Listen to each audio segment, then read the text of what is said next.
Gynecologists of Reddit, what's the worst thing you've ever seen?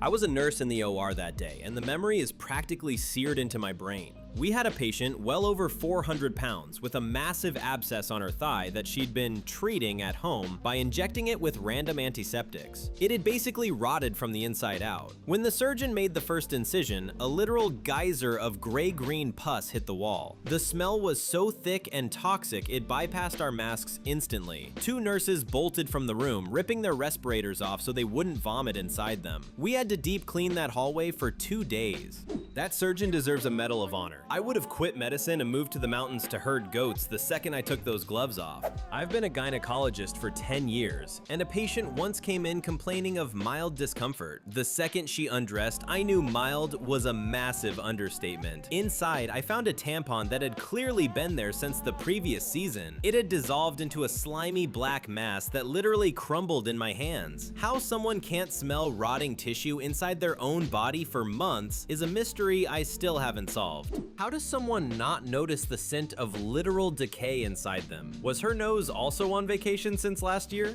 I'll never forget the homeless woman brought in with severe abdominal pain. As we started the exam, fleas actually began jumping out of her clothes. But the real horror was deeper. In the folds of her body and inside her, we found maggots. They were literally feasting on necrotic tissue. I had to clean them out by hand. I spent 2 hours in the shower after that shift, and I still felt like things were crawling on me. A couple decided to add some sweetness to their bedroom life and used hard candies. The problem? One got lost and melted inside. Sugar is basically high-octane fuel for yeast. A few days later, she came in with a fungal infection so aggressive, the internal tissue looked like cottage cheese covered in mold. She was screaming in pain with every move. Moral of the story, food belongs on a plate, not in a person. Imagine going to the doctor only for them to tell you that you're basically turning into a jar of fermenting jam. Sweet life, I guess.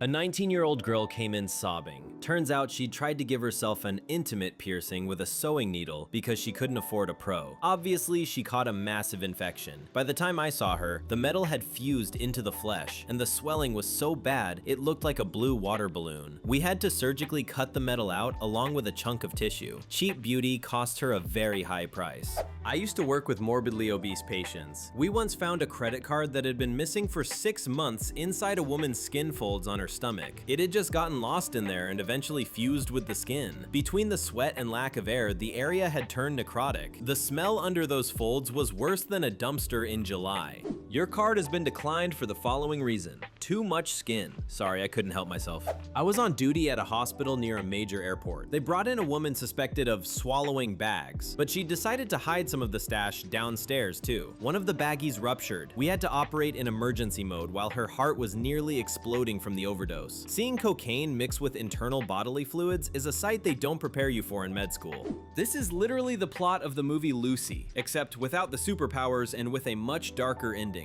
A patient followed some spiritual guru and decided to charge her chakras by inserting a raw piece of quartz. The stone had jagged edges and basically shredded her from the inside. When I pulled it out, it was covered in blood and slime. She actually asked if she could have it back so she could clean it and use it again. I said no.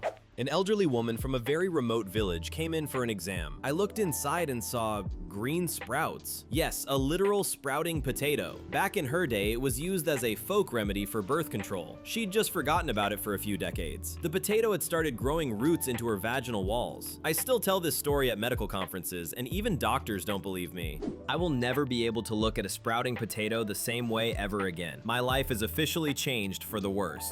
A young couple decided to have a romantic dinner in bed using shrimp as a prop. One swam too far. 3 days later, the girl came in with a smell that was wilting the flowers in the lobby. Extracting a rotten shrimp from a human being is probably the absolute rock bottom of my career.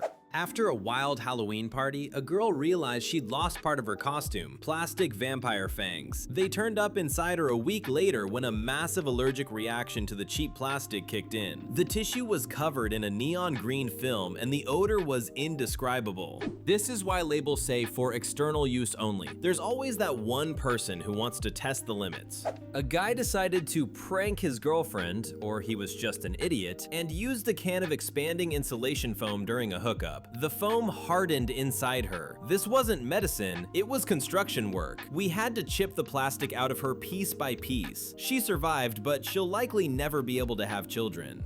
We had a woman come in who was convinced she was pregnant, but she said the baby was moving too much. When I checked her, I didn't find a heartbeat, but I saw the skin of her abdomen rippling. It wasn't a baby. She had a massive 15-pound dermoid cyst. For those who don't know, those are cysts that grow their own hair, teeth, and even brain tissue. When we removed it, the cyst had a full set of molars and a thick braid of hair inside it. It looked like she had tried to absorb a twin in the womb, and it had been growing parts inside her for 20 years.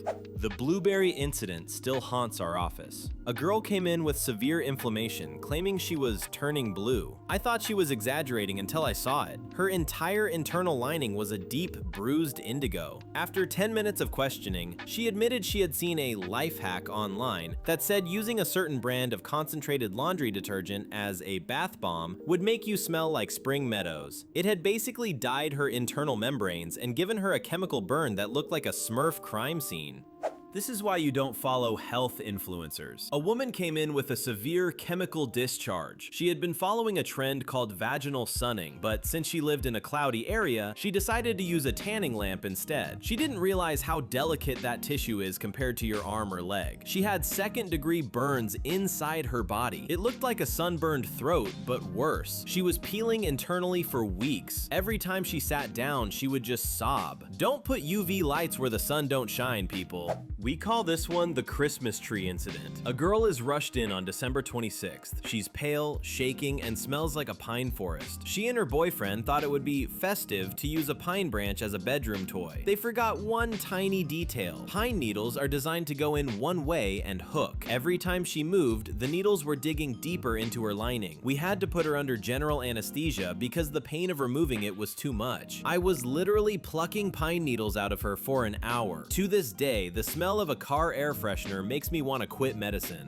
This is the reason I hate TikTok trends. A 20-year-old comes in with a clogged feeling. She had tried vaginal glitter bombing for a date night. It's exactly what it sounds like. She used craft glitter, which is basically tiny shards of jagged plastic and metal. Every time her muscles moved, those thousands of tiny knives were micro-cutting her. She was bleeding from everywhere, but it was sparkly blood. I spent hours with a saline spray and a vacuum suction tool trying to get the glitter out. You never get it all. She's going to be sparkling on her x-rays for the rest of her life. A middle-aged woman had chronic pelvic pain for a decade. Every doctor told her it was just menopause or stress. I finally did a high-res ultrasound and found a literal bird's nest of metal. During surgery, I extracted 6 rusted bobby pins. They had been there so long they had oxidized, turning the surrounding tissue a dark, rusty brown. She claimed she had no idea how they got there, but the way they were tangled together suggested they were used as a makeshift tool that went horribly wrong.